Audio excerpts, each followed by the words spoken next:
Welcome to another edition of Launches I've Loved. Good to see everyone. We're here this afternoon joined by Tammy Lay, who is the VP of Marketing and Strategy at Arise. Tammy, awesome to see you. Thanks for being with us. Yeah, thanks for having me, Jake. Always fun to chat. Yeah, looking forward to the conversation. I know we chatted a little bit before we got going, but the general idea of Launches I've Loved is just to unpack a launch that is, had a particularly memorable impact on you as a marketer that you were either part of or that you led over the course of your career. And then we just talk about the nuts and bolts of it. And one thing that, two things we're big on at Launch Notes. One is transparency. And so I think it's always interesting to hear from folks, the good, the bad, and the ugly, because usually you just hear and see the good, that the output of a launch, but you don't really get to see sometimes what happens behind the scenes.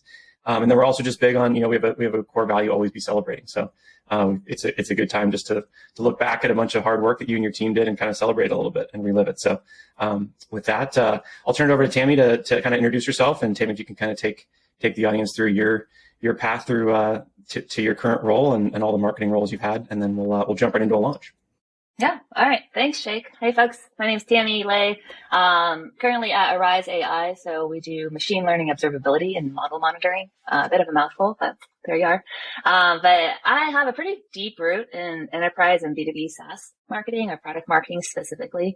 But my journey to product marketing was pretty indirect, and completely accidental in many ways. Like, I found my first job at a startup on Craigslist. Graduated right into a recession in 2010. And was just scouring the interwebs for any sort of role that was open, that would take a non-technical, major, right? And someone that didn't have an MBA. So it was slim pickings at the time, but it turned out to be one of my most formative roles in the sense of, one, first job out of college, going straight into like startup land, just a whole different beast there. But also it just exposed me to so many different aspects of marketing before I went out and knew what type of marketer I wanted to be. And I think a lot of that was shaped through like the exposure to the different things like event marketing, sales marketing, field marketing, all the jazz of it. And when I started our business, TubeMogul, which did video advertising, operated more off of like an agency service model. So we had built technology, but we used it in-house to run advertising campaigns for customers and clients. And about a year after I joined, we pivoted to SaaS. So like, why not just expose the technology to the advertisers themselves or folks that just want to run their own campaigns? So very much like a AdWords, but for video advertising, which wasn't a thing then. And in like the company pivoting, it just gave me an opportunity to pivot my own role, because we shifted from like sales marketing, so building presentations and like glossy one-sheeters, to really just needing to get to the meat of like, what is this that you've built and why should I use it? And at the time, product marketing was still a fairly nascent type of role. So there's a lot of Googling, like, what is product marketing? What does a go-to-market launch look like? And what I really realized was that it was just, for me at least, it was like just building a technical understanding of what the product was and also the value for the customer. And that immediately, at least for my brain, ignited so many new parts of like engagement, which was, even though I went into marketing at the get-go, I didn't kind of grow up wanting to be a marketer. I was like, I want to go like sell things to people. And product marketing gave me this really like tangible and kind of technical aspect of marketing to latch onto. Another bit of it was just like storytelling. I always loved writing. I always liked telling stories. So it's like a perfect marriage of marketing and storytelling and all like the glamour that of marketing, but paired with something that felt tangible. And it wasn't just like words on paper. It was, why does this matter to you? Like what impact or value is going to drive for your life? So TubeMogul was eventually kind of IPO'd, acquired. So saw a whole life cycle of the company through this thing I found on Craigslist. Wow. And I stuck around at kind of Adobe for a couple of years there, just like landing the product there, landing the company into its MarTech division. Moved on to Atlassian, where I really kind of got deep into PLG and like learning what does product marketing look like, where you're not just selling to large businesses or enterprises, but self-serve users, folks that want to try the product themselves, that want to learn how to use a product on their own. They don't want high-touch service at all. And really when they reach out to you is like when they have a problem or they want like a bulk discount, right? Ideal scenario when you think about like the bottom line for any given company. And I think that's where I really learned like, wow, you can really have a lean sales and marketing team if your product motion is right. And you just know when you insert sales and marketing. And it was a couple of years into Atlassian building out kind of the enterprise cloud and SaaS marketing team there, that one of the previous execs I worked with at TubeMogul kind of tapped back on me and was like, hey, I'm starting this new thing. I know you like technical products and you like technical marketing. Like, do you want to like take a look at this and see what you think? And it's one of those tough ones where when you start in a startup life, it's really freaking hard to stay like happy and super engaged for a really long time at a large corporation. So for me, it's like, oh God, you got me. I'm back in it. So I've been at Arise for about a year now, kind of building out the marketing function, building out the go-to-market team there. And here we are talking about launches. Terrific. Yeah, that's a great overview. I love the fact that you found your job on Craigslist. That's epic. It lasts a lot longer than most things you find on Craigslist. Yeah, that's right. I remember vividly. I have a very similar story as I listened to you tell your story. But stumbled into also graduated in 2010. Stumbled into the startup world largely because of the recession, but also I had degrees in anthropology and philosophy, which are completely useless in the real world. Everyone tells you the liberal arts thing is great. Yeah. And, you're going to learn a lot and you're going to learn how to think and read and critical thinking, all that, which I think is true looking back. But then you graduate and you're like, ooh, what do I do with these? So ended up in a marketing role at a startup. And I remember when our CEO took a trip, this was in Raleigh-Durham, he took a trip out west and came back about a year in. He said, Jake, I've been giving this a lot of thought. What I think you're doing is actually product marketing. We're going to make you head of product marketing. I'd never heard of product marketing. I was like, what is this thing? Do you need me to go do something in the product or what's going on? Anyway, I remember that as well. And yes, at the time it was extremely nascent. I would say it's still very immature and growing, right? And it's as a field. Which is one of the reasons it's fun. In the last decade of being in it, but also a good lesson for anyone watching. All is not lost if you didn't major in CS or engineering. That's right. What did you major in? Psychology, yeah. Okay. Another one of those, you graduate and you're like, ooh. I'm going to go become a professor or get a PhD. Yeah. Well, I know we want to get into it sounds like Arise just had a really, really big launch that we want to unpack. However, one question I do think would be interesting to have you sort of walk the audience through walk the viewers through is how do you think about, as you were the first hire as the VP of marketing and strategy, how do you think about the roles in which you hire? Because you can hire anyone and sort of like to do it strategically in a way that makes sense for the business. I'm just curious how you thought about that as Arise as you built out your team. Yeah. So I was in a fortunate position in the sense that I was the first full-time marketing hire at Arise, meaning I didn't inherit an existing team or framework or structure to then kind of try to fill in the gaps or figure out where there are weaknesses. So I had a clean slate in that way, but, and some might come in and say like, okay, I have a lot of product marketers and maybe I need demand gen. So the need for the first hire becomes a lot more obvious. But for me, one of the things when I first joined Arise and part of why I joined was that there's this deep desire to have a truly product-led growth motion. So not to have enterprise sales drive growth and customer acquisition or usage at all, is to have the product drive it. And at the time, machine learning observability was a very nascent just space and concept. It's something that, in software, about observability, but when it comes to machine learning, there wasn't really a concept of observability. So there was a lot of education that needed to be done, even with our practitioners. So the data scientists, machine learning engineers, even, of why is observability needed for this specific space? And I say this context because for me, what it meant was that a lot of my first year challenge is education. You have to prime the market in understanding the pain, understanding the gaps before you can even start selling them anything.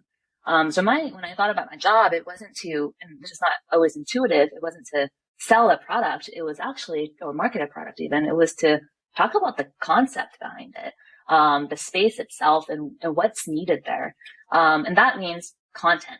So for me, when I was thinking about the first hire, it was very much someone that can produce content.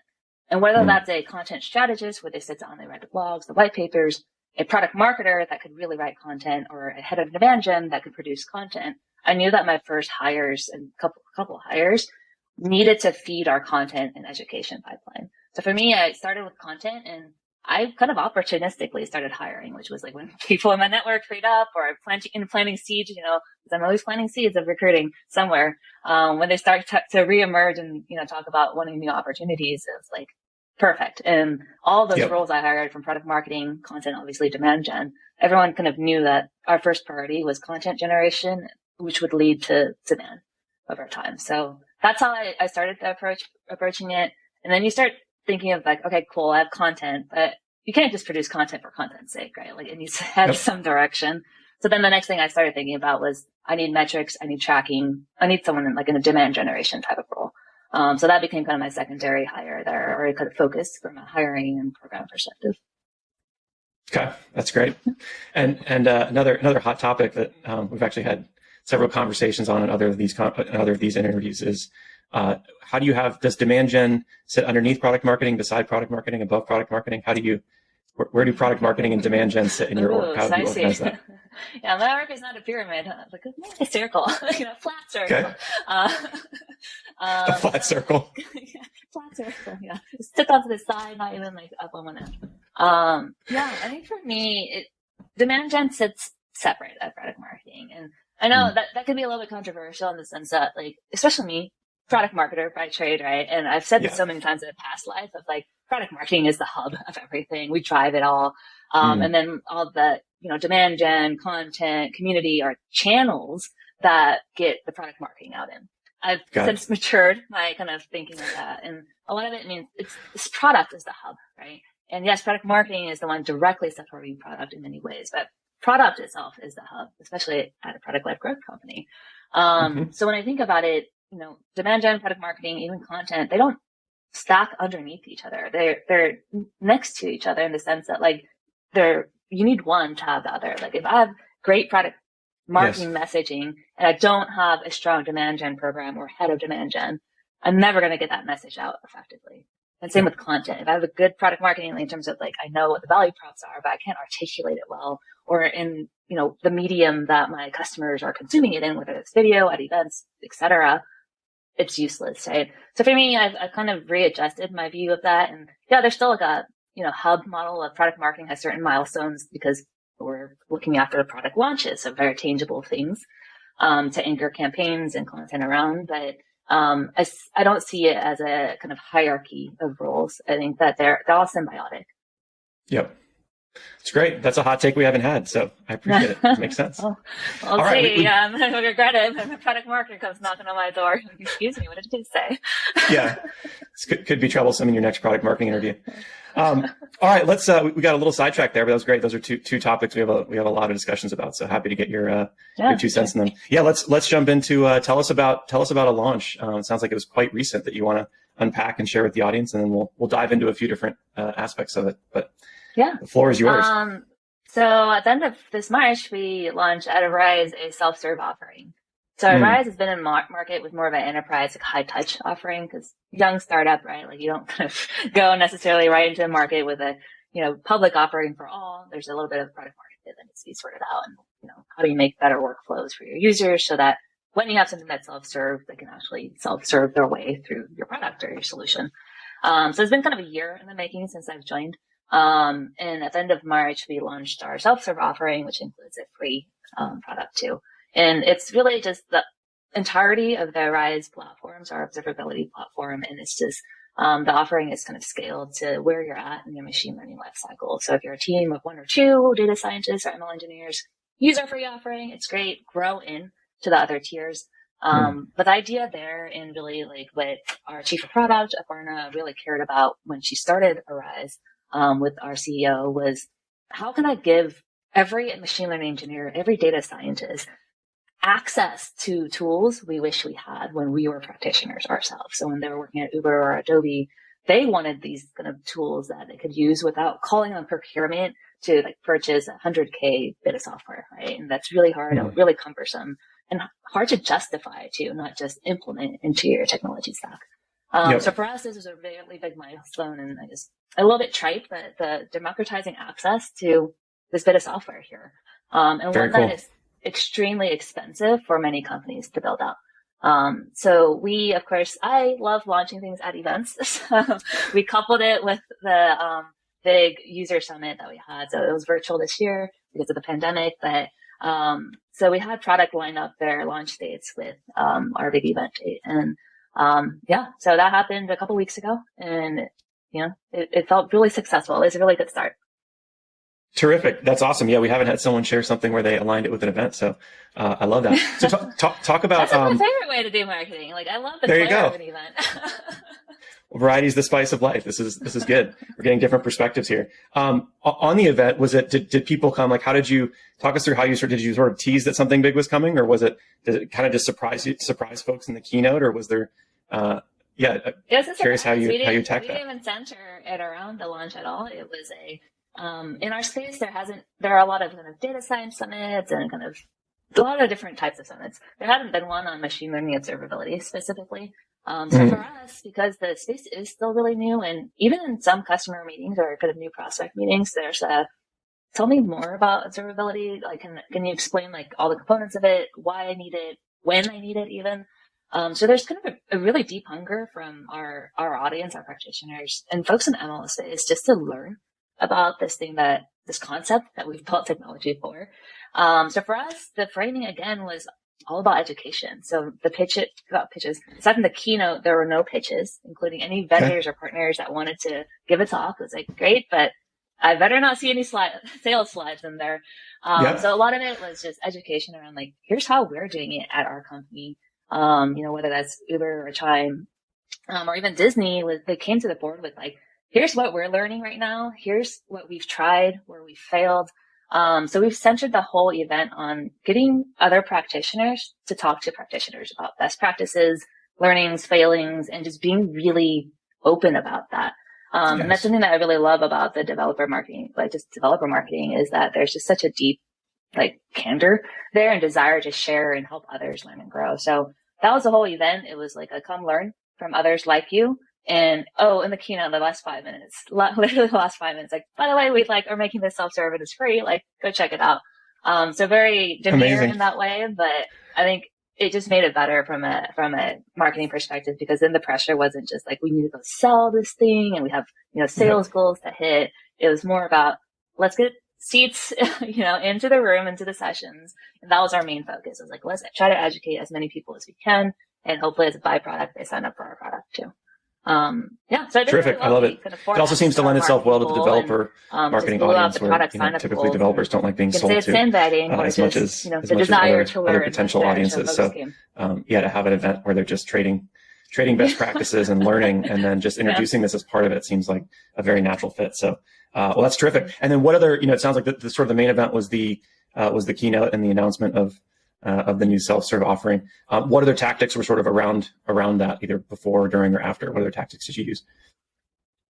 Yeah, so this was a great moment for us to launch our community channel too. So something that we had started pretty informally with the early sets of customers or folks that were talking to us, we would invite them to a community Slack channel and have kind of some dialogue there.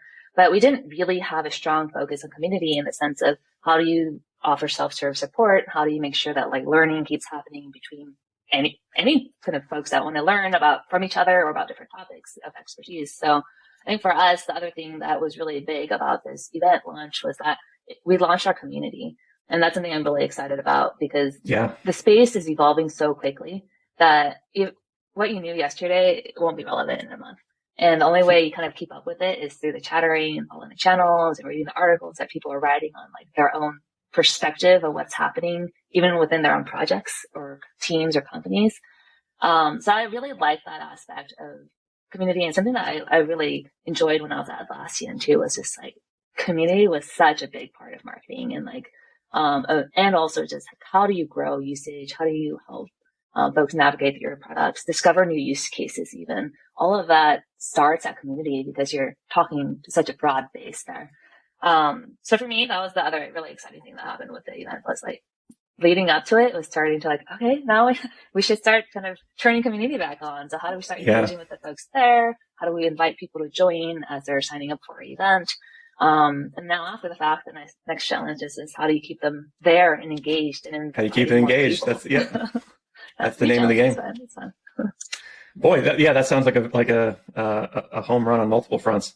Were there any, since then, was there, did you guys, employ things after the fact, like follow-on emails, webinars, other stuff that you introduced there, or invited people to, additional events beyond the community? Or how did you think about, I think that like kind of the long tail from a community event like that, or from I should say just an event like that, is always something that I'm sure you're really thoughtful about. So I think that, for better or worse, the pandemic and COVID forcing our event to be a virtual one, where I usually prefer in person prior to COVID. Yeah. For better or worse, it made it really easy to capture all the sessions, and now everything can be on demand. So Awesome. our follow-on is really around making sure that, there are initial kind of folks that were interested in joining the event itself, but all the information is kind of evergreen and still are good practices for anyone else. So we want to make sure to make that as kind of widespread as possible. So part of it, kind of our after launch strategy is just let's slice and dice some of the best insights that we got in these sessions, share out videos, share out recaps, and also bring back speakers that kind of had really pointed perspectives on certain topics, or really open about sharing best practices, bringing them back into our community and having kind of more informal chats like this, where these folks are still learning or kind of discovering Arise or Launch Notes for the first time. It's always really nice to have a repository of that continually to happen. So that's our kind of next goal is like, let's keep the cadence going. It's not a one and done. And I definitely don't love events that just happen once and then it fizzles out or disappears. I want to make sure that our speakers, our attendees get like some longevity out of it. It's great. Boy, that's terrific. Now let's explore. Actually, one more quick question on this. Did you guys tie the event and tie the launch at the event to press? We did, but we didn't have it in the sense of like we're going to have an embargo, and we're not going to, if the press doesn't happen, the event doesn't happen. I've definitely been in situations like that where you're like, as a marketer, you're like, oh dear, my God, it's a lot of pressure when you're trying to do a launch with press. Yes. Yeah. So we didn't, but we we're fortunate enough to pick up through VentureBeat. So there's a lot of interest in this space. I think part of it is just that there's not a lot of machine learning infrastructure, understanding and accessibility. So if you're not a top ML company and very, very well resourced, like an Uber, an Instacart, a Disney, you're probably not building solutions in-house yourself. What you're probably doing is using like other tools from software like Tableau or Snowflake or stuff to do some light analysis on your machine learning models. So for us, the thing that I think some of the press that did end up just finding us or even attending our event, what they liked was that angle around democratizing access is like this thing that's very expensive to build, you're going to make readily available and even free for certain types of users. So I think for them, they're like, that's really cool. And it's really cool shift, I think, for them. And like, it's probably more, I guess to back it up, it's not even a shift in like this specific space, but just the trends you see of like new companies springing up today. Most of them have some sort of self-serve or product-led growth type of motion. I think part of that is just like the consumers, the buyers themselves have shifted like that framework, and that's what they're demanding. So I think the fact that we're starting with something that's just like, let's just give access to everyone and we'll figure it out from there, was attractive to some folks like VentureBeat. Okay. Terrific. And how did you measure success in all this? How did you think about that going into the event? And then how did you sort of track it? I guess, again, the online nature of it helps here, but curious how you goaled it and sort of backed out and said, here's what we're hoping to get out of all this. Yeah. So on the event side, they're more traditional event metrics. So the nice thing about launching at events is you can just use event metrics as half of what you're measuring. So it was registrants, and then I was like who actually attended live, and then which sessions even they attended would give us kind of a flavor of where's their interest. Is it flowing more towards team practices, or is it actually about the technology itself? So that was one aspect that we looked at. Another bit of it we looked at was the product metrics. Since we are launching our self-serve offering, it opened up the opportunity to like, you can actually go and sign up on our website now. That wasn't the case until, a couple of weeks ago. So that was the other one was like, how many people sign up on, in the first 30 days, 60 days?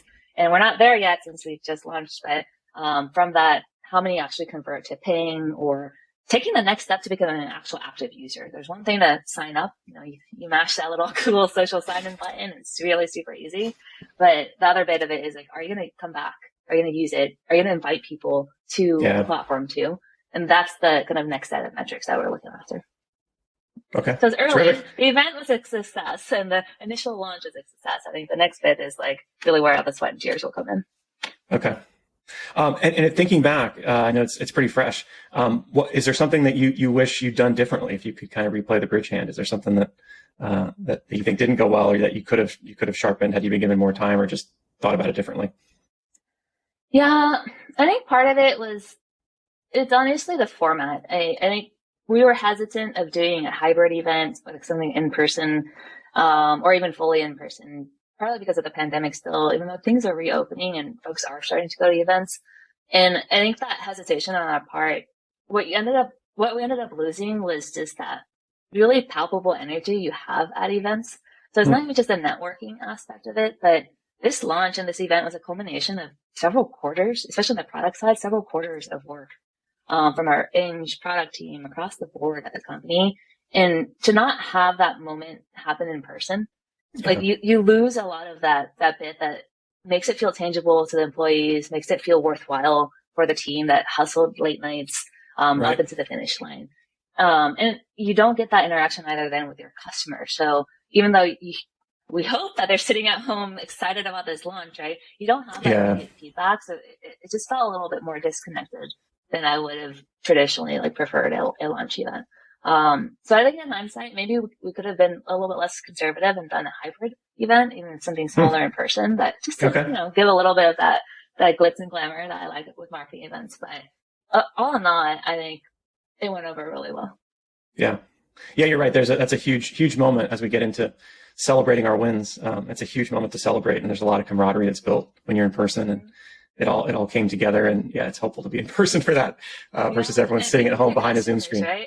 Yeah. Yes, and I think that's right. When you are expressing your excitement to something you've built or work on, like your customers feel it. They know the love that went into it, and it's hard to say when there's just like a couple of slides on a screen, especially like the 5 minutes at the end of a keynote. Right. Well, how should I feel about this as a user? Like, how big of a deal was this? Like, that magnitude is hard to convey digitally. And also, especially when we've indexed the whole event towards like learning education. So after that initial session, it's like, it's easy to lose sight of like, wait, why was I here? Did something big happen? Yeah. That's a great reflection. I love that. Okay. I know it's crazy. We're already almost at time here. 2 more questions for you, Tammy. I'm curious. One, since you've had several different roles at several different companies looking after different types of motions and also different size products. I'm curious, like, as you look back from your time, even back to the original days of TubeMogul, what's one sort of trend specifically in product marketing that has particularly surprised you, or that you've been, that excites you, that's happened over the past, 7 or 8 years? Something I really, have been pleasantly surprised by, and partly really had hoped for early on too, but it kind of rounds back to what we were chatting about at the very beginning, is that we came out with like liberal arts degrees, right? And we started at companies and like in regions or like geographies where tech and having technical expertise was so highly valued. And is still so highly valued. And for me early on, it was easy to just feel like, what am I doing here? I feel so incompetent next to like a sea of engineers. I'm the only marketer and I'm working on like case studies and like merch boxes and events. And like they're coding, right? You're just like, can you teach me a little bit of SQL or something? I can pull some of my own data for the case study. Like serious daily imposter syndrome. Yeah. Yeah, it's like a constant reminder. And I think especially when you look at like early 2000s, 2010, like Bay Area tech, that was the emphasis, right? We're an engineering company. So as a marketer there, you're like, ugh. And something that I really enjoyed, especially when it comes to product marketing, is that there's a spectrum of product marketing, and I'm seeing it start shifting. At least that's what I'm trying to do, is shift it from being a product marketer that produces content and blogs and oversees programs to needing to have a really deep technical understanding of your product, the workflows of your customers, especially when you work on a technical product or a developer-oriented product, that you have to be technical yourself. And really understand the concepts. So not just like write about technical things, but understand the concepts underpinning like machine learning, different types of machine learning models, data science in my case, in order for that value to translate properly in your marketing content, your programs, your events. And what I'm seeing is like, as I continue down my career, I'm having to become more technical in order to be useful to product, to engineering, to even our sales leaders who are trying to figure out how do we convey the business value or impact of what we're building here. So for me, that's been a really positive trend in the sense of like, one, there's hope for folks like us that latch onto the technical product side of things. But I just love that it is forcing me as a marketer too to continue learning Like it's really easy at some point to like get to a certain position. You're like, okay, I'm a head of marketing. I'll just hire people to do things and I'll sit here and consult with everyone. But for me, I really love that. Like when I go and review, a piece of content, sometimes I'm sitting down and reading an academic paper. That's most of where my time goes to understand a concept. And then I go back and I can layer on my reviews from it with more intentionality and more thought.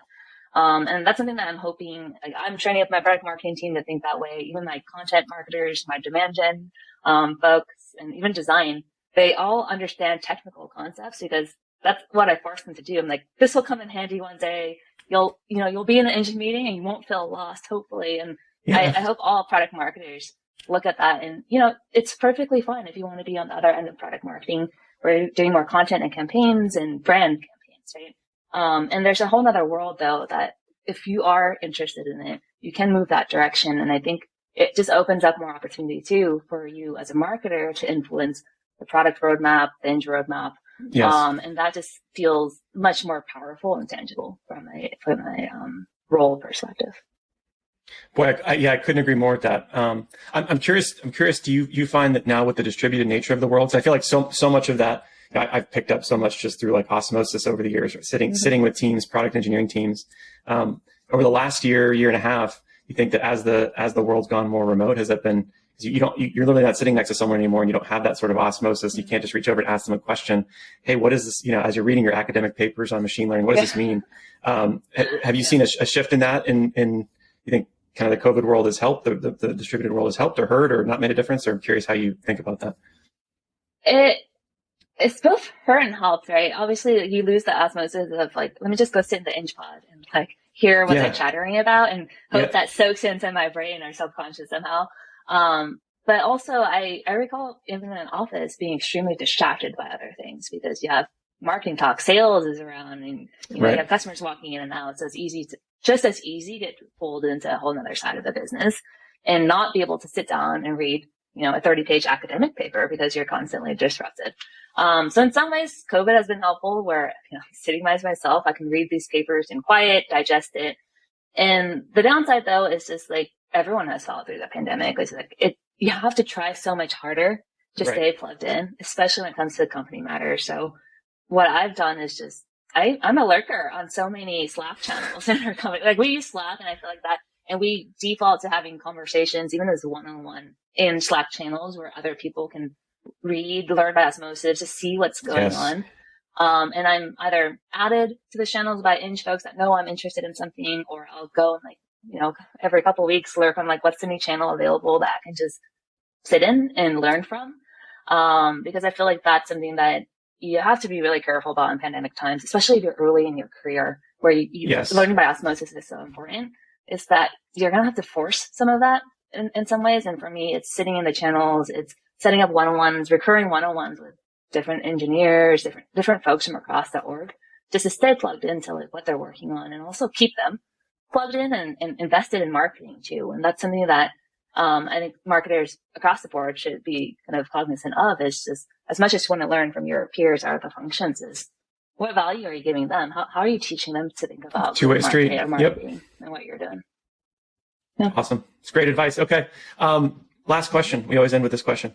Is there one does Tammy have one go-to tactic that you think, this might be silly given our previous conversation, but is there one thing that you think is underutilized that's your go-to that you're like, man, this is, I want, no matter what we're launching, like we need to do X, Y, or Z. Is there something like that in your tool belt that you always pull out? Oh, maybe I'm going to date myself. I'm pretty old, but there's something about a press release and pushing onto the wire that you just need to do with every big launch. Anything that you want to feel big, whether that's acquiring a new big customer or a new functionality, just stamping that in PR Newswire. It's not official until it's on a press release. So you know where it came from, what city, and you have a little boilerplate at the bottom. That's something I don't know why I learned that early on, and even when I went to larger companies, just like, but where's the press release? Like, this is not real until you can Google it in the news section and see like 5 of the same posts listed at the top. So that's kind of my one of my little silly go-tos. Another one is just like, the more real one is I always prime. Like, I'm about priming people on what to expect. Like, hey, we're going to go into this. Here's what to expect. Just like any healthy relationship ideally, right? But I do the same with the market when I look at it more broadly, which is you don't want to cold launch something because you're trying to hold all like the pieces and make it really shrouded in secrecy. Like there's something about like teasing it out a bit because if you start talking about a topic, they're like, why are you talking about this unless something's going to happen here? And I feel like that's needed. It's a little bit of like the courting relationship between like business and customers. Like, tell me what might be coming here. And it's like, well, you got to watch this space or attend our event and you'll see. Yeah. So I think there's something about that I really enjoy because maybe it's my psychology background. It's like, don't catch people off guard, but also stretch out the allure a little bit. There you have it. Courting and a press release. Tammy's go-tos. I like it. They're very different ends of the spectrum. Yeah. You can't fail. Tammy, this has been terrific. You've been very generous with your time. Thank you. Do you want to just end quickly by giving another plug for Arise, and specifically, I know everyone seems to be hiring for marketing roles right now. So if there's any roles that you're hiring for, please include those as well. Yeah. Visit arise.com, sign up for a free trial if you'd like. No, but no, seriously, I'm not going to plug marketing hiring. We are hiring a lot of engineers right now, back end, front end, DevOps. Yeah, but Athens. So if you're looking, we have a role that is trying to be filled. So that's our main goal for now as I continue. Now that we have a product out in the world that a lot more folks can touch, is let's get better and get better faster. So a lot of engineering headcount open. Terrific. I love it. And Arise, ARIZE.com, correct? That's right. Yep. Awesome. Tammy, thanks so much. This has been a treat and really appreciate it. Awesome. Thanks for having me, Jake. All right. Talk soon. Bye. Thanks for listening to this edition of Launches I've Loved. For additional insights and best practices from the world's best product and marketing leaders, and to join in the conversation yourself, head over to our Launch Awesome Slack community. Sign up for free today at launchnotes.com/launch-awesome.